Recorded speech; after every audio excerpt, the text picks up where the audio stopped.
Shabbat Shalom.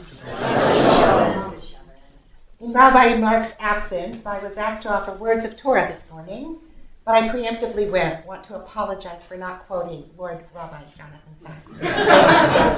So, today we enter another epic chapter of Bereshit that sandwiches us between the death of Sarah and the death of Abraham. And although the name of this week's parsha is Chaye Sarah, the life of Sarah, it begins with her death. It's an abrupt narrative switch from the Akedah, the end of last week's reading.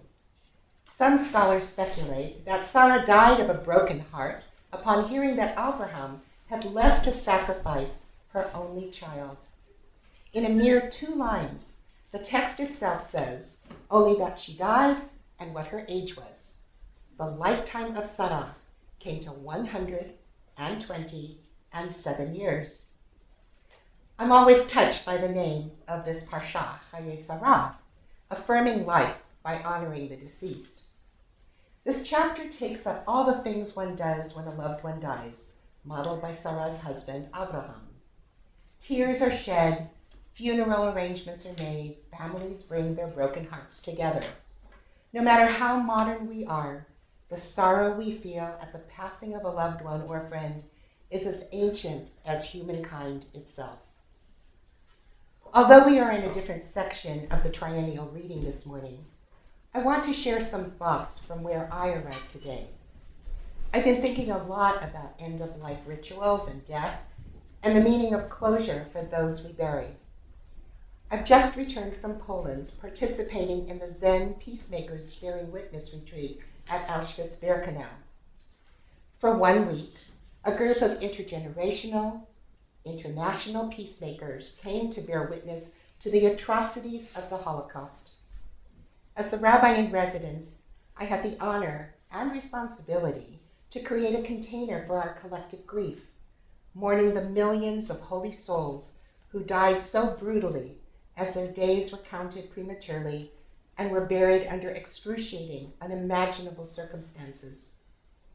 Day after day, we walked the grounds, created rituals in the barracks, prayed in Hebrew and Buddhist chants to connect to this place. I chanted the Shema, recited the El Malei Rachamim, sang Ani Mamim multiple times, and we spoke the words of Kaddish in numerous languages, praying that our collective voice may contribute to the aliyah of each neshama that had no one tending to them in their final moments of life. Such brutality, such a reverence for life permeated the narratives and filled us with questions. How could this happen? We came not knowing, to bear witness and bring forth acts of loving kindness. And what will we do to prevent mass killings and ethnic cleansing from ever repeating again? Of course, we witness these brutalities ongoing around the world. Our hearts broken in disbelief and, frankly, often with a sense of distance. It is too painful to acknowledge, to believe that we who are B'Tselem Elohim, have the capacity to do such evil.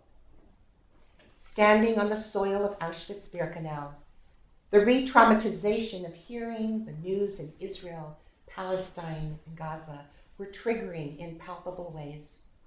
And of course, here we are, close distance to the fighting in Ukraine and Russia, reflecting on the plight of the Uyghurs, the Sudanese, the Syrians, and so many other refugees in all corners of our world, desperately trying to find a life as they succumb and hopefully attempt to escape persecution. As a child and grandchild of a mother and her parents who came through Auschwitz after years in Tedessin, I was struck for the first time that my own great-grandparents, aunts and uncles, were among those counted as they were thrown into mass graves, cremated, and hung. For my mother and her parents, the pain of not being able to say goodbye, not less knowing the fate of their beloveds, hovered over them throughout the rest of their lives.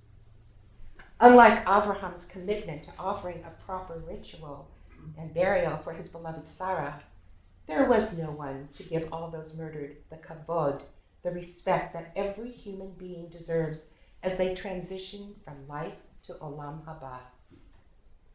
As I walked the cobblestones, traversing through the barracks and decimated grounds, I wondered what agency I might have, even 80 years later, to bring a sense of peace, of healing, and loving kindness to this place. On our first day in Auschwitz, I perused the seemingly endless volumes of names of those who perished, prepared by Yad Vashem. And there I found a few of my own relatives with the names of Kohn on my grandmother's side and Goldschmidt on my grandfather's side. This was my visceral entry to embracing the three tenets of this retreat. I do not know. I come to bear witness in order to be a vessel of loving kindness. I, like many of you, cannot remember much before October 7th. Life was remarkable in unremarkable ways, comfortable and privileged to be living here, always aware of the suffering and the ability to feel my wholeness through acts and attitudes of loving kindness. But by the time I arrived in Poland, all had changed. Attuned to the deep despair and fear, exasperations and mistrusts, the trope changed as I heard my mother's voice constantly reminding me, always remember, never forget. And as I spent my days hobbling, meditating, dancing, supporting, reflecting, praying, bonding, and weeping, I was also listening to the soil, the failures of a human species to tend to the gifts of the Creator. I questioned the meaning of B'Tselem Elohim as I inhaled images of the unimaginable. No, this is not in the image of God. And of course, how could I not be present to where we are today since October 7th, a time that will forever be imprinted on the tablets of humanity? Today, after 5 weeks, it feels a little like a blur. There isn't a person I have encountered who is feeling the same as they did Erev Simchat Torah, Jewish or non-Jewish. The cyclone of emotions that have swirled through us, of being stunned at the atrocities of brutal murders by Hamas, the concerns and compassions for family, for friends who weep in fear for the hostages, our desire to do something. God did not abandon us. Could it be we forgot? We did not remember?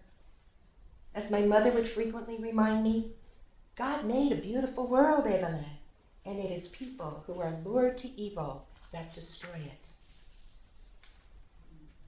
Only 2 nights ago was Kristallnacht, the 85th anniversary of the Night of Shattered Glass. On November 9th, 10th, 1938, Nazi Germany launched a mass assault on Jewish communities in Germany, Austria, and parts of Czechoslovakia. Over 1,000 Jewish synagogues and over 7,500 Jewish businesses were destroyed. 91 Jews were murdered, and approximately 30,000 Jewish men were arrested and taken to concentration camps. Alas, the lid of Pandora's box had been released into the ethers, a final quest to destroy our people by the Nazis. It was just a precursor to the true horrors of the Shoah, in which 6 million Jews were murdered, along with gypsies and gay people, Catholics, and anyone who the Germans felt decided were the other. And yet it was real, and not only then, and not only out there, but here in our own communities now and throughout the world. One of the most profound daily practices we had in Birkenau was to set ourselves up in a circle to meditate, reciting the names of people who perished on those grounds. It was a mere gesture, considering that we were only 60 people, each with a list of names. I once read that if you knew all 6 million names, and it took 10 seconds to say each one, it would take 695 days without pausing to say them all. That's about 23 months, nonstop, every second. For me, that is an incomprehensible number. So fast forward to today as we inhale more inconceivable statistics of those who are murdered, those who are tortured, and all those innocent souls, victims of hate and fear in Israel and Palestine. How many people will succumb to the names of the other, not in the name of B'Tselem Elohim? As we witness the daily deluge of reportage of anti-Semitic attacks that are happening all over the world today, we can ask ourselves, what do we do? What can we do? The question that continues to arise for me is, yes, what can I do? How do I do what I am called to do with a sense of mindfulness? And the only answer that makes any sense is to continue to maintain a presence of faith and love in my heart, in my community, and in my connection to the world.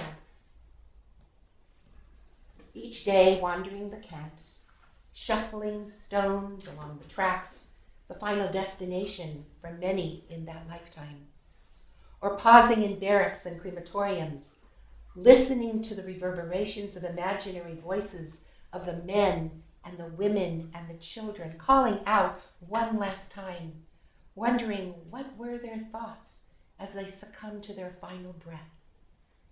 Who recited the Shema? Who longed one more time to say, I love you? Who whispered, please don't forget me? Who called out to God in pain and anger? Who in surrender? I found myself bringing my mother and grandmother on this imaginal journey, remembering their recollection of listening to friends and family cry out to God one last time.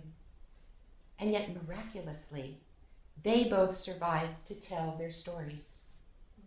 And as they were shoved out of their barracks before dawn each morning, they were drawn to find one another and pause.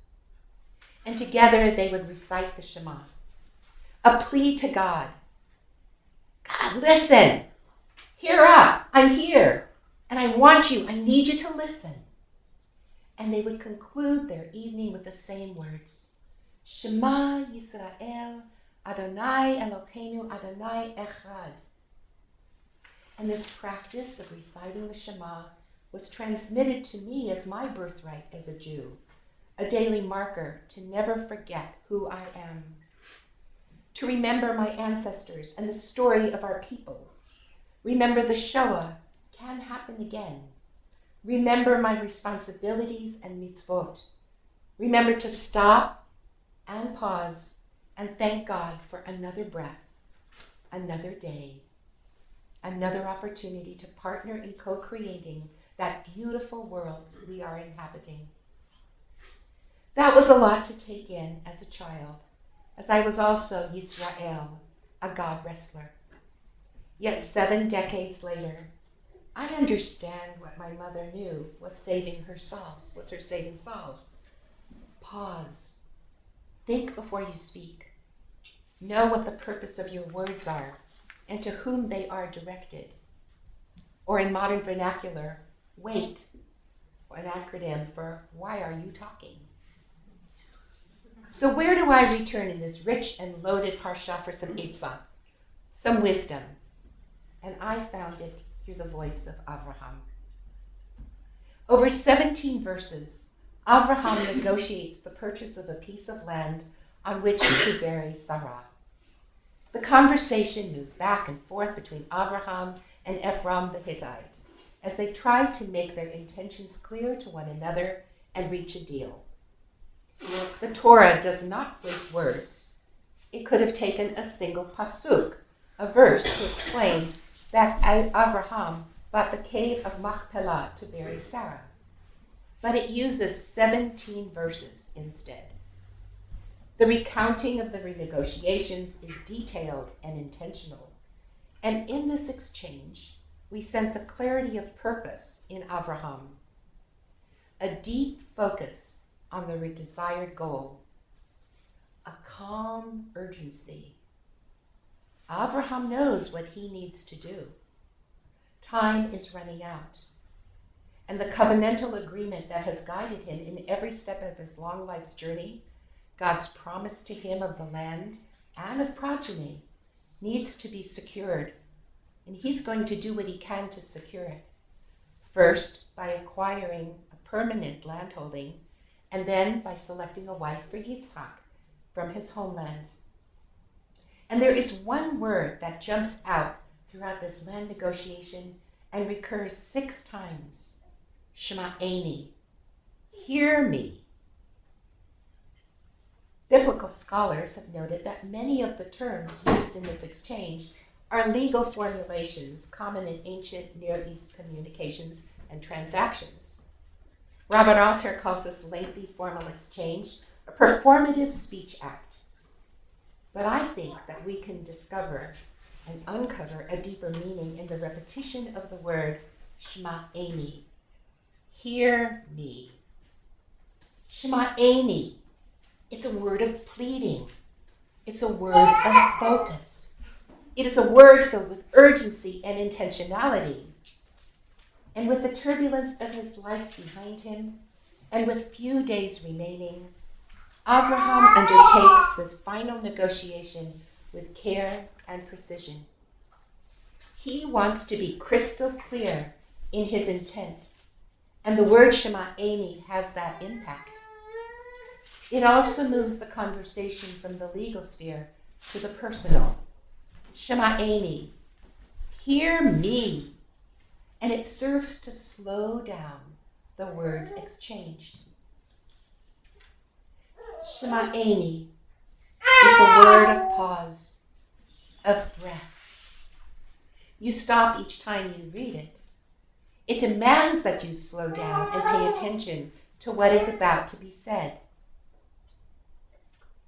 In these emotional, highly challenged moments of our lives, it's easy to carry the stress and intensity of the experience into our exchanges with others. We can be righteous and feel informed. We can yell. We can weep. We can lose control, and intention can easily be lost. Throughout these weeks, have there not been moments when we have used our speech in thoughtless, careless, and even harmful ways to defend or understand our position in regarding the situation in Israel and Palestine and Gaza?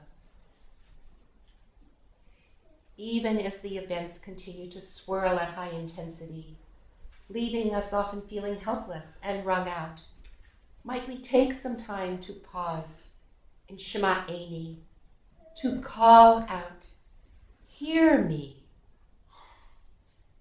Can we be vulnerable enough to call out to God, who hears our prayers, and weep and scream and lament from the kishkas of our beings, and then pause? As we anxiously await the next news alert, can we also make the time to be in the loss and recognize our personal and communal pain? How can we hear the messages of the soil if we are too engaged in our own distracting chatter?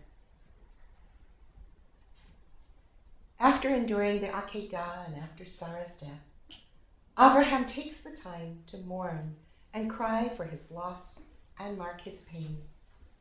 But then he transitions into this burial process with such clarity and calm. He uses his words gently and carefully, but with deep intention. And even in this deliberate task, Abraham is once again our teacher.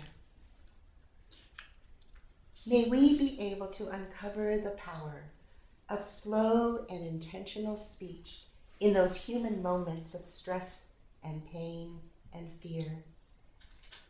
In our interactions with family members, friends, and colleagues, may we learn from Abraham that every interaction, even those that feel the heaviest and most urgent, is an opportunity to lift up our language as an instrument of holiness, of truth, of safety, in order to bear witness and be agents of loving kindness.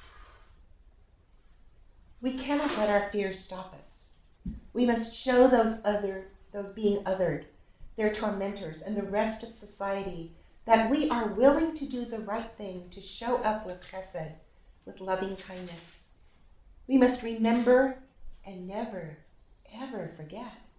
It is our heritage. It is our privilege. It is our responsibility.